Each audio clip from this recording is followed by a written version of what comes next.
Muito bem, então, nós temos aqui o pastor Lucas, o senhor está aí, amado?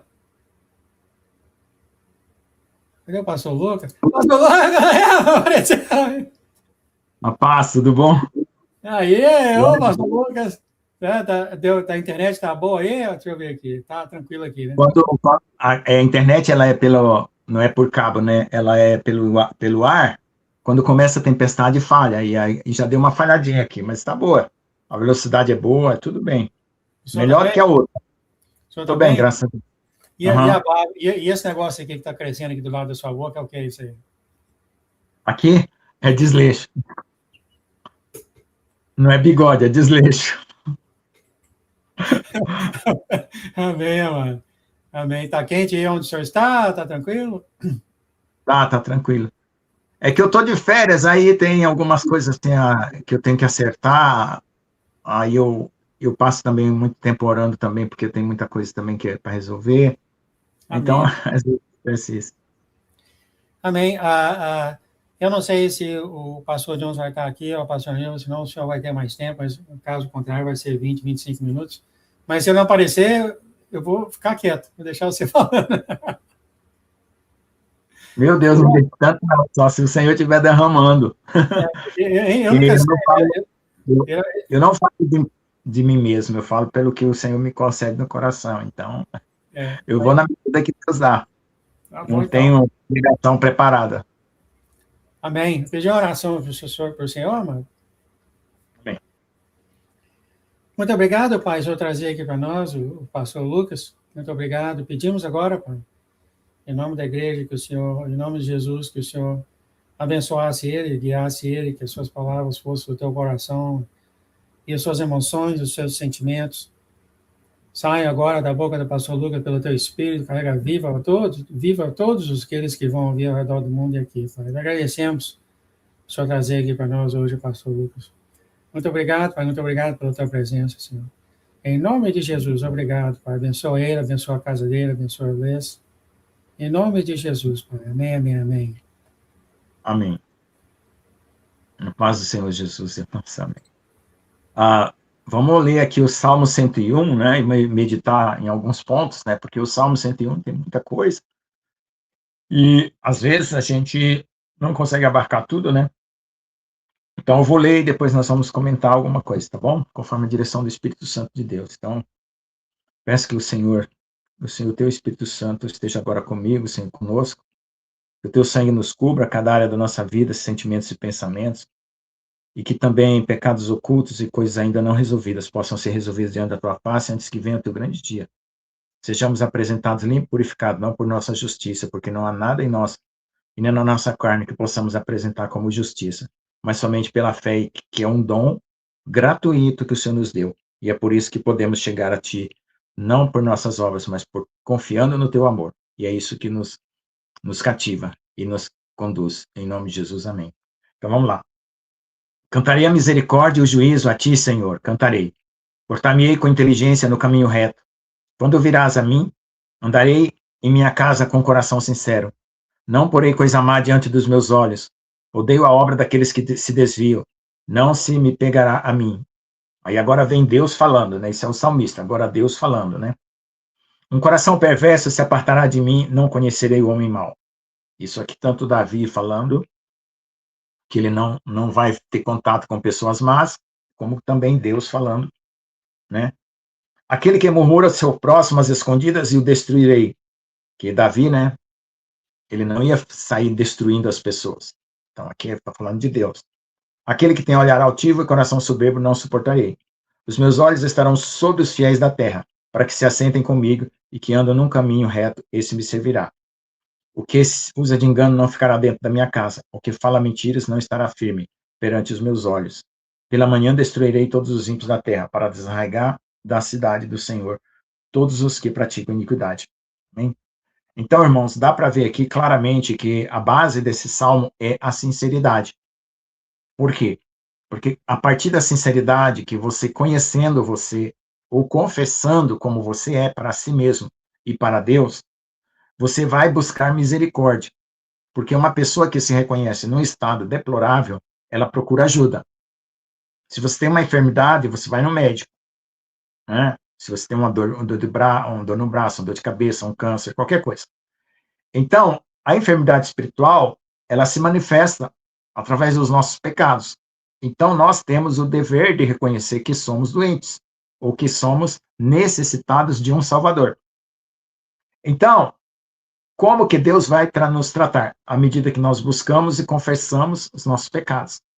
Só que essa medida de confissão e busca, ela vai mudar porque ela vai ser transformada em amor. E quando ela for transformada em amor, você já vai estar num outro patamar. Então, vamos lá. Ele diz assim, ó, cantarei a misericórdia e o juízo a ti, Senhor, cantarei. Então, o salmista, ele já está numa outra posição diferente do recém-convertido. Por quê? Porque ele já louva ao Senhor através daquilo que Deus é. Se ele já louva ao Senhor através daquilo que Deus é, então é porque ele já tem conhecimento de Deus. Porque tem muita gente que não louva a Deus, não sabe que Jesus morreu pelos seus pecados, né? E não conhece a personalidade de Deus, o caráter de Deus. Então não faz esse tipo de afirmação. Então o que acontece no mundo? O evangelho precisa ser pregado para que as pessoas creiam em Jesus. Mas a vida das pessoas leva elas a entender o certo e o errado, o bem e o mal, e saber que existe um Deus que recompensa conforme a vida que ela já viveu. Então, a pessoa tem que ter essa balança no coração para ponderar suas atitudes e as dos outros. E ela vai fazendo isso ao longo da vida, ela vai ter um coração piedoso, misericordioso, não é perfeito, mas ela vai tentar fazer o melhor. Agora, se você, ao longo da vida, sofre as consequências, porque são muitas consequências que a gente tem na vida. Às vezes, casamento errado, às vezes nasce num lugar, numa família perversa, no meio de traficante, às vezes nasce no morro, né? Às vezes nasce numa família rica totalmente corrupta. Então, tem muitas variáveis para uma vida. Então, se tem muitas variáveis, você está colocado ali no meio. Então, esse é o teste. Então, você tem que ver qual é a sua situação. Se você gosta das coisas certas, coisa errada, você quer Deus, você não quer Deus, e assim por diante. Então, tem um ponto de partida que é o nosso coração. Ele não é exatamente da forma como Deus quer, mas nesse ponto de partida, você buscando a Deus, você vai encontrar alguma ajuda, né? E certamente toda ajuda possível que Deus tem para você. Então, aí você vai entrar em contato com a palavra de Deus. Então, quando você usa a inteligência para fazer as coisas certas, você já é uma pessoa criteriosa, porque ele diz assim, portar-me-ei com inteligência no caminho reto, quando virás a mim, andarei em minha casa com o coração sincero. Então, Davi está falando de uma condição que ele já tem. Qual é a condição que ele já tem? Ele já conhece a Deus, ele tem inteligência e ele procura a retidão. Então, ele está querendo que Deus venha a ele, porque ele está com algum problema, alguma dificuldade. É claro, ele já tem várias coisas boas, mas ainda tem coisas a ser acrescentadas. É por isso que ele está falando isso. Não porei coisa má diante dos meus olhos, né? Então, as coisas más diante dos olhos contamina dos olhos para o coração. Os ouvidos também, se ouve palavrão, se ouve fofoca, né? Aí vai contaminando, você vai aprendendo a se comportar daquela maneira. E se você vê prostituição, lascívia, droga, né? Todos os pecados que existem, você pode ver e pode ouvir. E também pode provar, né? Porque são os sentidos, né? 5 sentidos, né? Tato, paladar, olfato, visão, audição. Aí, essas são as portas da alma. Então, se você deixar isso, vai contaminar o coração. Então, na nossa trajetória, nós não fomos cuidadosos com isso. A pessoa que não conheceu o evangelho, ela não foi cuidadosa com isso. Então, ela ficou misturada, uma coisa boa, coisa ruim, coisa certa, coisa errada.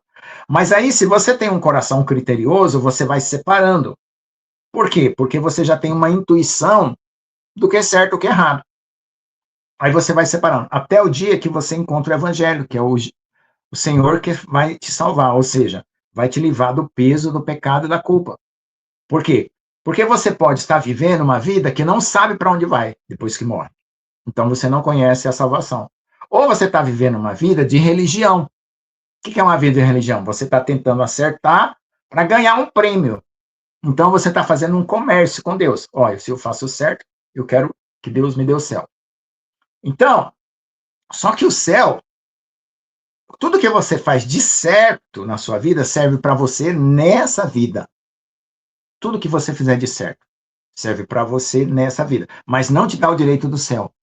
Porque o direito do céu é uma justiça dada por Deus, pela fé. Então, quando você crê no evangelho, é Deus que quer você no céu e te perdoa.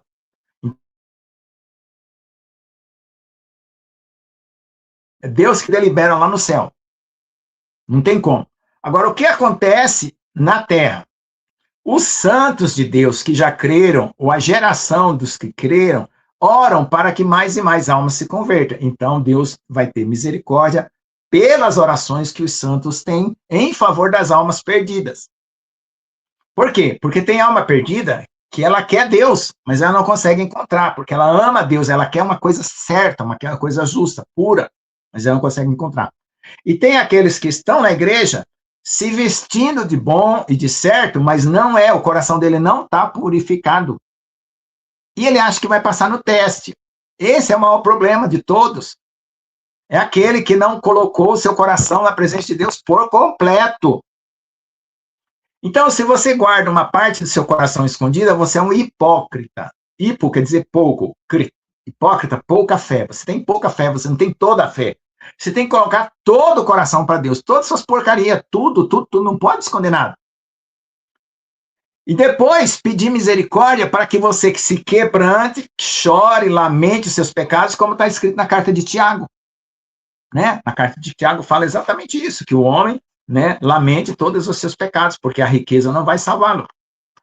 Então, nós estamos num tempo de julgamento, de juízo, certo? E nós não podemos endurecer o nosso coração. Então, agora é um tempo em que você, se você não consegue chorar, meu irmão, peça a Deus para chorar, porque a coisa não está fácil, não. Nem para mim, nem para você, nem para o Superman. Tá? Nem para o Batman, nem para o Homem-Aranha, não está fácil para ninguém. Outro dia postaram uma foto do Batman Superman na igreja. Quer dizer, é uma brincadeira, só para vocês entenderem que a coisa não está fácil. Então, veja só. Né? Não tem herói, é isso que eu quero dizer. No final das contas é isso. Não tem herói. Nós não somos herói, nós somos pecadores. Então, o que acontece? Perdão, senhor, quem sabe esse exemplo aí não caiu bem, perdoa. Então, o que acontece? Senão, perco aqui a revelação, né? Por causa que eu tenho que falar conforme Deus quer. Então, irmãos, a gente tem que pensar o seguinte, veja só, a nossa humilhação está em reconhecer que nós somos pecadores. Então, diz assim, ó. Carta de Tiago, vamos lá. Depois a gente volta para o Salmo novamente. Ó, coração dobre, capítulo 1, verso 8. Homem que tem dois pensamentos, dois desejos, duas situações. Espera lá, vamos ver lá aqui. Então, aqui ele fala de mostrar a fé pelas obras, né? Quer dizer, você já recebeu a fé, e aí você vai lá e vai praticar, porque você já tem a fé. Porque você pode ter uma fé que não tem obras, aí não vale. A obra é obedecer a Deus. Né? Amém? Aqui. E após agora, vós ricos. Os ricos pode ser espiritual quanto material. Chorai e pranteai por vossas misérias espirituais, que sobre vós hão de vir. As vossas riquezas estão apodrecidas, as vossas vestes estão comidas de traça. O vosso ouro e a vossa prata se enferrujaram. E a sua ferrugem dará testemunho contra vós e comerá como fogo a vossa carne, entulzarás para os últimos dias.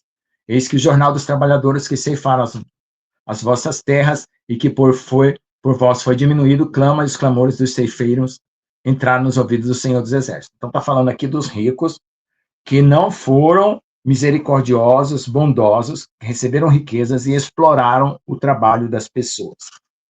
Né? E mais para frente diz assim, confessai as vossas culpas uns aos outros e orais pelos outros para que sareis. A oração feita por um justo pode muito seus efeitos. Amém? Então, aí essa é a questão da confissão do arrependimento. Aí ele diz assim, ó, aquele que murmura do seu próximo às escondidas, eu destruirei. Aquele que tem olhar altivo e coração soberbo, não suportarei. Quem é esse? Deus. Então, nós não podemos murmurar de ninguém. Por quê? Porque você é melhor que o outro? Porque para você fazer um comentário de uma pessoa, é porque você está se achando melhor. Então, se você não é melhor, você é igual. Então, você não tem comentário nenhum para fazer. É simples e reto. Então, e não adianta tentar arrumar desculpa para fazer o comentário, né? Então, você tem que... faz assim. Você quer comentar de alguém? Vai lá e ora pelaquela pessoa. Entra no seu quarto e ora. Pode ser até o Alexandre de Moraes. Pode ser qualquer um, Lula. Não importa. Não comente do pecado de ninguém, de nada de ninguém. Vá lá e ore. Peça para Deus misericórdia.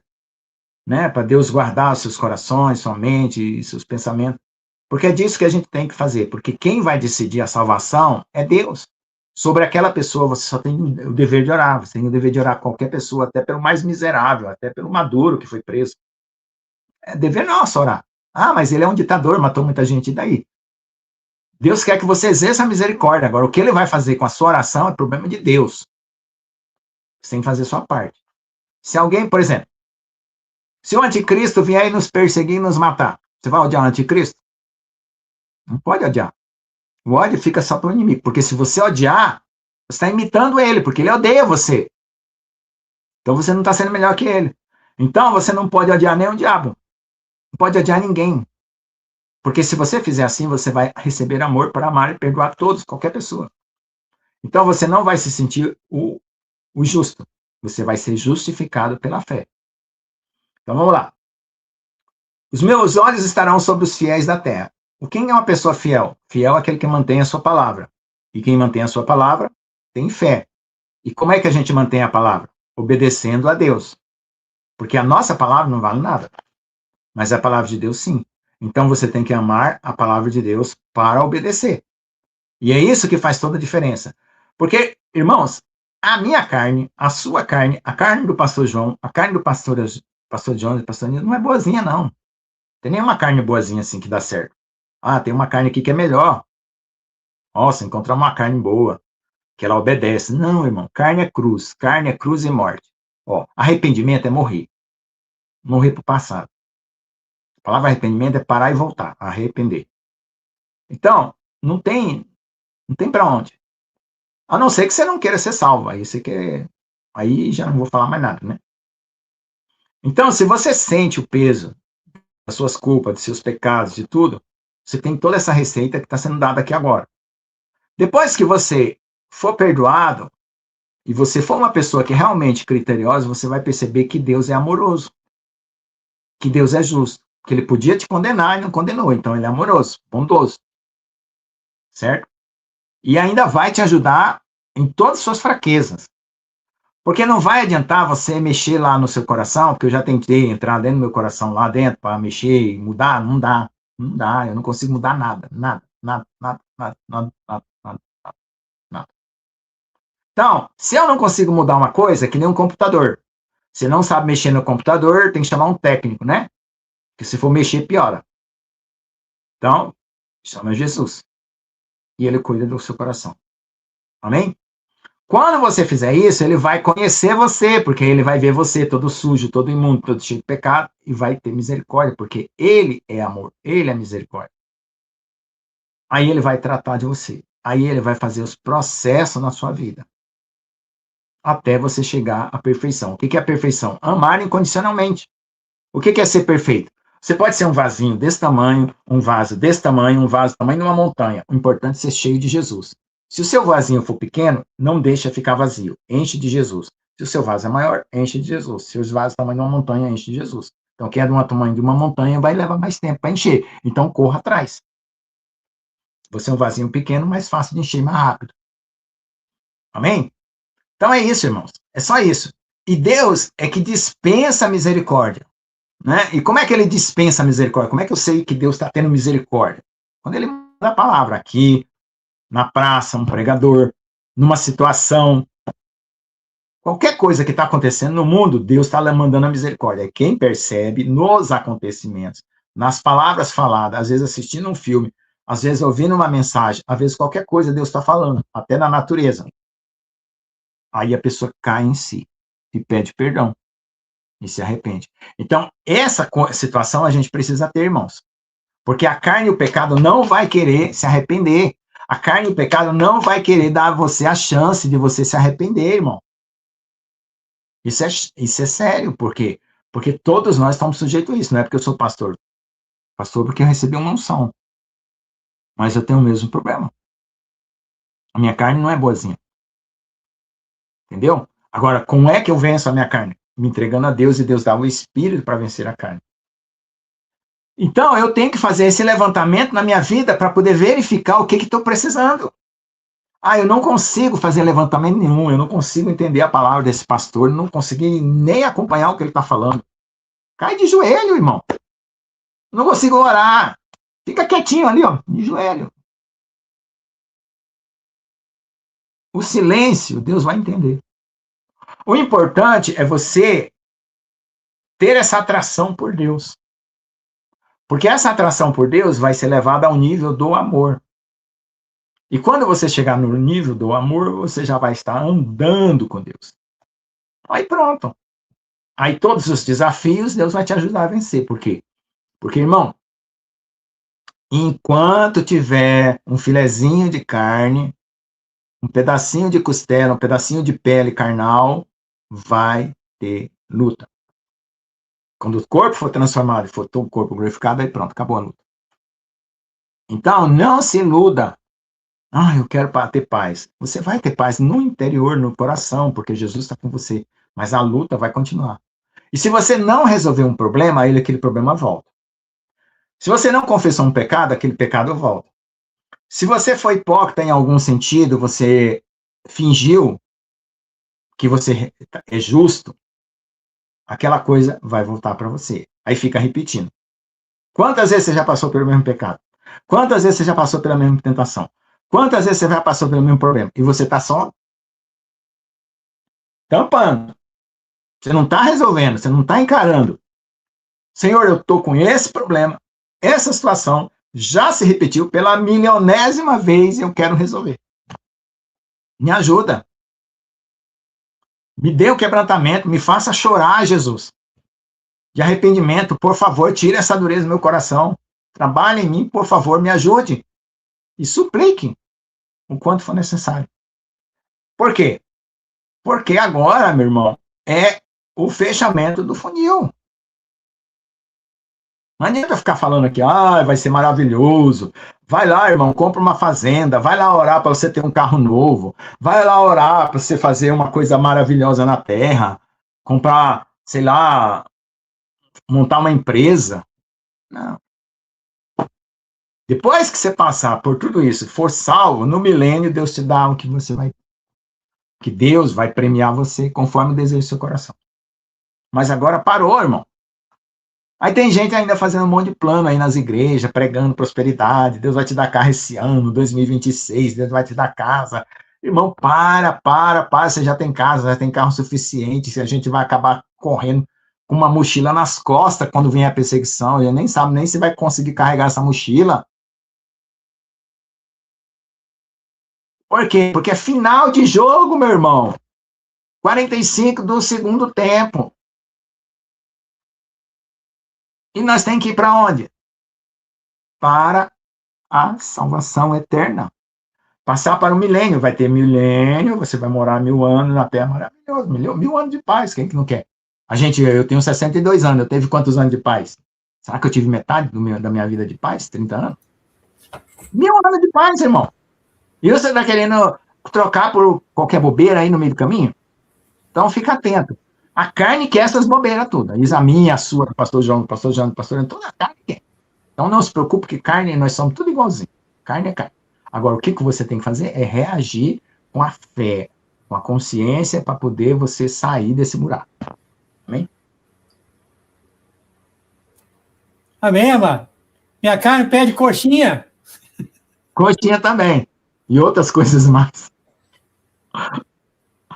Se deixar, a carne come o dia inteiro. Come e dorme. Dorme para comer e come para dormir. Amém, mano. É um ciclo. Tudo que é da carne volta a repetir.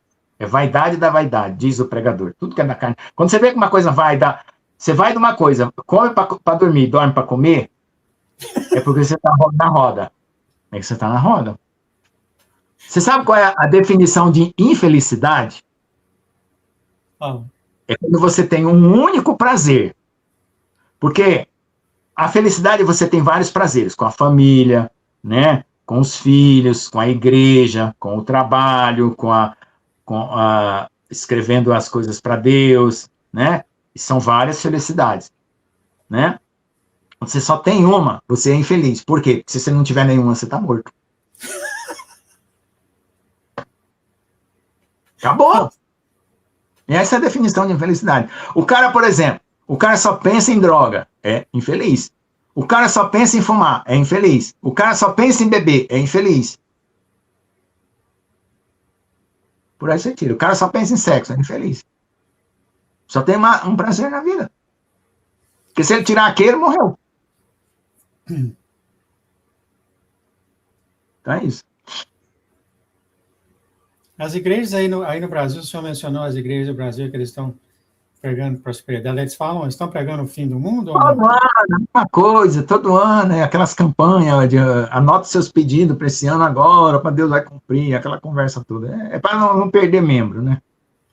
Então, eles não estão pregando o fim dos tempos? Olha, algumas talvez. Eu me afastei de tudo, porque eu estou sempre aqui na live, na igreja online, né? Nas igrejas online eu estou, né? Diz que somos desigrejados. Eu não sou desigrejado, estou num outro tipo de igreja, que não está junto por causa das circunstâncias. Mas é assim, quem não está falando do Apocalipse, quem não está falando da volta de Jesus, está complicado. Surpresa! Tá? Surpresa! Vamos ter surpresa, né? Tá bebendo água com açúcar, não tá se alimentando, não. Você passar o dia com água com açúcar, sem arroz, sem feijão, sem nada, você vai ficar diabético, vai morrer. Amém, amado. Muito bom ter o senhor aqui. Eu estava rindo tanto aqui dos seus exemplos aqui. Eu fico rindo aqui Não, porque sozinho. essa coisa é séria. A gente sorri para não chorar. Por que eu faço assim? Eu deixo tudo mais engraçadinho um pouquinho para poder... Assim, você não... Senão você vai sair, meu Deus do céu. Não é depressão. Não é para você deprimir, não é para você sair daqui deprimido, é para você sair daqui procurando o Senhor para resolver o teu problema, só isso. E na sala de aula, o senhor faz o quê? O senhor faz o quê para os alunos ficar mais alegres? Eu faço isso. Faz eu deixo também? tudo mais... para tentar não pesar, né? Porque a minha aula tem muita matemática, ninguém gosta de matemática. É difícil, né? E aqui a vida tem muito espinho, e ninguém gosta de espinho. Então eu não estou tirando os espinhos. Eu estou tentando deixar você olhar a coisa com mais alegria, né? Amém, amado. Muito obrigado pela sua participação. O senhor faz uma oração para nós, por favor? Sim. Ó Senhor Deus, em nome de Jesus, vasculha nosso coração, não deixa nós cair na hipocrisia, porque nós não sabemos que a nossa carne não quer arrependimento, a nossa carne não quer os desejos do Espírito. Mas nós, pela fé, Senhor, pelo conteúdo que o Senhor já nos dê a ruptura que nós precisamos contra tudo que nós precisamos para nos libertar deste mundo, do pecado, e estar preparado para a tua vinda e não perder, Senhor, tudo que está prometido para nós, que nós sejamos pessoas realmente desprendidas, dispostas, Pai. Vasculha nosso coração, não deixa, Senhor, remontar os desejos que são contrários à tua vontade, porque nem esses mesmos desejos a gente consegue libertar, mas que nós recebamos a graça do teu Espírito Santo, para que o teu trabalho em nós seja completo, perfeito, verdadeiro e puro, para a nossa salvação, em nome de Jesus. Amém. Amém, amém, amém. Pastor Lucas, antes do senhor, eu achei muito importante, o senhor tocou no assunto que o senhor verificou o seu coração, o senhor entrou dentro do seu coração e não deu certo, não deu certo, não deu certo. Só tem um minuto aí para explicar para os novos, principalmente, como é que faz isso? Como é que a gente vai dentro do nosso coração e verifica as coisas? Não, é assim, eu embolei uma técnica, né, de inventar, porque assim, quando você conhece as outras religiões, você vê que as pessoas entram em meditação, né? O que é meditação? É pensar em alguma coisa que está dentro do seu próprio ser, é tentar entronizar-se, ver o que está dentro de si, né? Deixar os seus pensamentos fluir, você fica numa posição parada, né? Isso nas religiões. Aí deixa seus pensamentos fluir, aí você vai examinando o que são aqueles pensamentos. Então, isso eu aprendi, assim, a examinar meus pensamentos. Olha só. Aí eu comecei a deixar os meus sentimentos aflorar. Aí eu fico parado, assim, fico deixando os sentimentos vir. Qualquer um, não importa. Toda sujeira que existe no ser humano, né, que pode existir, que existe em mim, eu deixo aflorar. Aí eu vou examinando, eu vou vendo aquele painel, que nem um painel que vai subindo assim, um prompter, um teleprompter, assim, vai subindo, né? Aí, eu falei assim, nossa, mas tem um monte de coisa errada aí. Eu confiro aqui, ó, isso aqui não tá certo, esse pensamento é errado, esse pensamento é errado, esse desejo é errado, esse sentimento é errado, isso aqui é errado. Aí você vê um monte, aí você fala, meu Deus do céu, tá tudo errado aqui, não tem nada certo. Aí você fala assim, eu vou tentar corrigir, né? Aí o que você faz? Você joga um pensamento bom para anular o mal, não dá certo. Aí você fala assim, não, eu vou forçar ideias boas, também não dá certo. Eu vou esquecer as ideias ruins, não dá certo. Você fala assim, eu vou querer um sentimento melhor, não dá certo. Aí você fica maluco, fala, meu Deus do céu, como é que eu vou isso? Eu já sou um problema aqui. Tô ruim, tá errado, não dá certo. Aí você força, aí você, não, quando vier aquilo, eu já calculo. Ó, quando vier aquilo, eu já vou fazer isso, porque aquilo vai me prejudicar. Então, você monta um esquema de comportamento. Aí você fala assim, ó, se aparecer uma mulher sedutora, você já programa sua mente, eu vou fazer isso. Se aparecer uma pessoa tentando mentir para você ou ludibriar você, você já vai fazer aquilo. Então, você vai calculando todo o esquema que existe no mundo. Mas isso é o que os cristãos estão fazendo na igreja. Porque eles pegam os mandamentos, faz a lista de pecado, quando vê a situação, procura na lista. Ah, esse é pecado 512, pecado 303, pecado 7. Entendeu? Aí ele fala assim, eu já bolei uma resposta para esse pecado. Aí eu vou lá e aplico a resposta. Aí vira religioso. Por quê? Porque o cara tem um esqueminha certinho de falar, de responder o pecado que está vindo a tentar ele, e ele não expõe que ele está tendo aquele mesmo desejo que o pecado está trazendo. Ele não confessa que tem aquilo, e ele tenta mudar por ele mesmo e ele continua sujo. Aí ele só se veste de anjo de luz, igual a Satanás. Aí ele está perdido, cara. Ele está na religião, tá? Fala de Bíblia, fala de Jesus, está na igreja, é igualzinho, parece um crente, mas não é. O miolo dele não foi mudado. Sim. Olha, se Deus não mudar esse miolo, não adianta. Você vai bater com um burro na água, como diz, né? Com a cara na parede. As irmãs aqui concordam com o senhor, mas deve ter feito a mesma coisa. É só uma questão de tempo. Para você cair em pecado, é questão de tempo. Todo crente que está moldando o seu comportamento, escreve isso, todo crente que está moldando o seu comportamento com medo de ir para o inferno e para parecer que é bonzinho, cedo ou tarde ele vai cair em pecado. E às vezes o pecado é pior que os outros. E vai ser um escândalo na igreja. Então, o que acontece? Bom, pecado não é problema, que Davi era o segundo coração de Deus, caiu. Então, não é esse o problema. O problema é você levar para Deus, que é o que o pessoal não faz. As pessoas não contam para Deus as porcarias que eles gostam. Ele fala assim, Senhor, nosso Deus, nosso Pai eterno que estás nos céus, nessa magnânima hora deste dia maravilhoso que o Senhor preparou, eu estou aqui, o justo, perfeito, diante de ti, com esse sol radiante, confessando os meus pecados. Ele contou algum pecado para Deus? Não. Ele lembrou de algum? Não. Ele montou uma frase. Amém, mano. Está engraçado hoje. Não, aí você, por exemplo, gente, Deus, ele vai deixar você pecar. Vai. Tá por quê? Você saber que você não tem jeito de se consertar sozinho. É verdade. Aí o povo peca paulada em quem pecou. Irmão, adulterou, o irmão pecou, não sei o quê. Vai lá fazer uma visita para ele, vai lá levar alguma coisa, palavra para ele de misericórdia, porque se você não usar com ele, como é que Deus vai usar com você? Vai procurar os pecadores da igreja, irmão, por favor. Aí chega para ele, irmão, eu sou tão pecador quanto você, eu vim aqui chorar com você, porque nem eu tô conseguindo chorar com o meu pecado, eu já tô tão duro. Tá bom, mano. Eu quero, pelo menos, deixar a coisa um pouquinho mais fácil de eu resolver esse problema aqui. Aí resolve o meu e o seu, né? Porque aí nós dois encontramos Deus juntos. Esse é um bom tempo, se o senhor quiser continuar, né? Puder aparecer aqui a próxima vez, né? Então, meu querido, fique na paz, vou chamar aqui o pastor Jones, a pastora Nilva. Tá? Fique na paz, querido. Obrigado pela sua presença. Obrigado, Senhor. Amém. Amém. Amém.